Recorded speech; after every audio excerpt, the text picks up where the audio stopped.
কাল থেকে মাধ্যমিক পরীক্ষা শুরু হচ্ছে আর তার জন্য অর্থাৎ পরীক্ষার্থীদের কোনো রকম যাতে কোনো সমস্যা না হয় তার জন্য একাধিক পদক্ষেপ নিয়েছে পুরো কলকাতা পুলিশ এবং সরকারি বাস অনেক বেশি রাস্তায় নামানো হবে যাতে তাদের পরীক্ষার হলে পৌঁছতে এবং পরীক্ষা দিয়ে ফিরতে কোনো সমস্যায় না পড়তে হয়। সুমন আমাদের সঙ্গে রয়েছেন, আমাদের প্রতিনিধি এই সমস্ত পদক্ষেপগুলো নিয়েই জানাচ্ছেন। সুমন, কলকাতা পুলিশ সহ পরিবহন ব্যবস্থা সব দিক থেকে মাধ্যমিক পরীক্ষার্থীদের জন্য কি কি ব্যবস্থাপনা চালু করা হলো?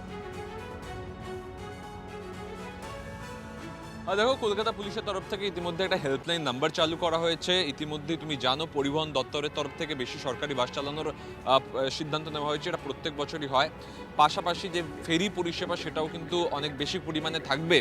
পর্ষদ ইতিমধ্যেই তাদের কন্ট্রোল রুমের নাম্বার এবং তাদের যে হেল্পলাইন নাম্বার তার সেটা শেয়ার করেছে।